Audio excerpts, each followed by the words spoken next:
Hi guys, and welcome back to my channel. If you're new here, welcome, and if you're seeing me for the first time, hello, my name is Furo. So in this video we're going to be talking about how to deal with sex in a long distance relationship. So without further ado, let's get into the video. So someone sent me a message and I would like to read it to you. She said, "Hi Furo, how are you? It's been a while. I saw you on YouTube. I just moved to the UK recently with my children. I've been watching your videos, which really motivated me to take the decision when my husband suggested it. But the problem is, say, endometriosis is one key meal. I don't know how I will do it. Please advise, how are you dealing with sex in a long distance relationship?" I don't know. I will always say in my video, long distance relationship is not for the faint of heart. Long distance relationship is not for weak women. Long distance relationship is not for women without self-control. Long distance relationship is not for women without zeal and agility. Before, as a woman, you decide to embark on a long distance relationship, you have to weigh your mental capacity. What am I saying in essence? Long distance relationship is not easy. Even me, that's sitting here, I can say that to you. It's not easy. But let's talk about how you can cope sexually. Now, first of all, you have to choose your long distance relationship with how your body system or your body nomenclature is. So if you're someone who really loves endometriosis, that you cannot do without endometriosis, my dear, you have to choose your long distance relationship well. If you've been following my video, you will know. Say, me and endometriosis na 5 and 6. And trust me, when I wanted to make this move, I thought about it. And I said to myself, Furo, can you stay 1 month, 2 months, 3 months, 4 months, 5 months, or probably 6 months without a cock business? And one man was telling me, "What was that? Why are you being vain? How will you say something like this you want to do for your children and your family? You are now trying to choose the cock business over it? Man shall not live like by a cock alone." And I said to myself, spirits, you get deep behind me. Because see, the thing is, if I go and mess up, you will not be there to be telling me this shit you're telling me. But thank God for the Holy Spirit who built a conviction in my heart. And he told me some of the things I need to work on before I make a move. 1, self-control. Self-control is the most important thing you work on yourself as a woman if you want to embark on the business of long distance. Why? Because in this abroad, there's a lot of loose ammo. I don't want to use the right word so that it doesn't fly. There's a lot of loose pennies waggling everywhere, looking for who to devour. So you have to build self-control. Because if you don't, when you're in your heat period, you mess up. And if you mess up, that might cost you more than what you bargained for. So before you leave, build self-control. Number 2, you start training yourself. Before you leave, start abstaining, learning how to abstain and see how your body will react to it before you leave. Okay? Then, number 3, you have to give yourself a reason why you shouldn't cheat. And when I was giving myself a reason, when I was, learning these things, I'm telling you, I gave myself a reason because I'm a married woman, I'm faithful. And the Holy Spirit dropped in my heart and said, that's not reason enough. Because you're a married woman and you should be faithful. That's not reason enough. Because for any reason, your other partner fall, then you tell yourself, oh, even him is doing, so me too, I'll do. But give yourself a reason that does not relate with your partner or anything, something that is important to you. And I give myself a reason. I said to myself, I want to be a person of integrity. And for me, as a married woman, to show integrity, I have to learn to abstain or to flee from any phase of temptation. And also, I will not want to leave a stigma for my children. Oh, let's say you go into promiscuity or you go into cheating and you're caught. Like I see some women on social media and they are filming them for cheating and all. I don't know, but for me it doesn't look right, especially when you're a mother and you have children. And that is not what I want to leave for my children.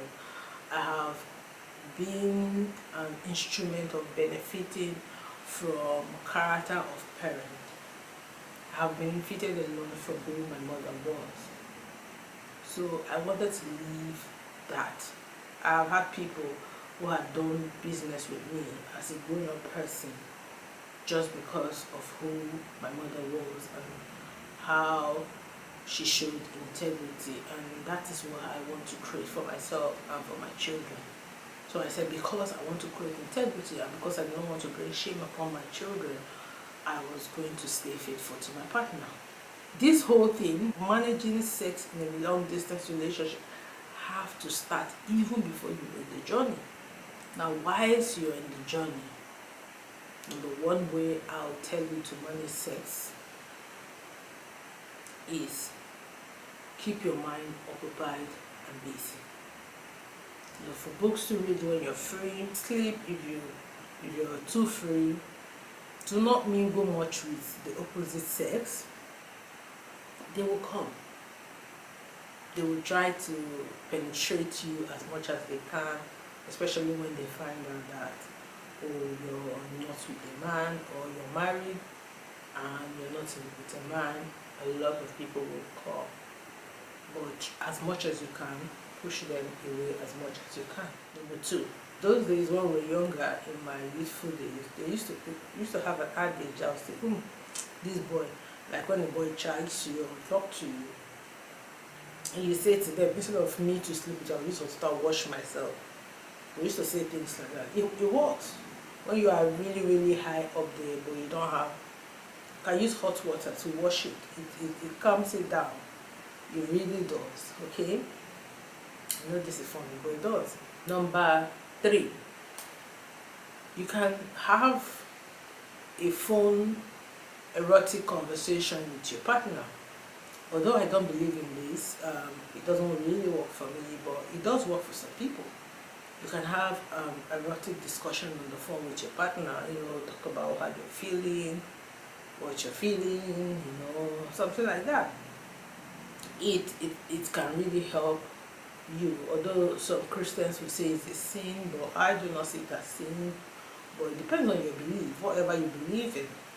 As long as I'm doing it with my partner, I don't feel is anything bad. So you can have conversation, do role play with your partner while your partner watch. But you have to be careful and make sure that your partner is open-minded to this, so you don't cause trouble for yourself.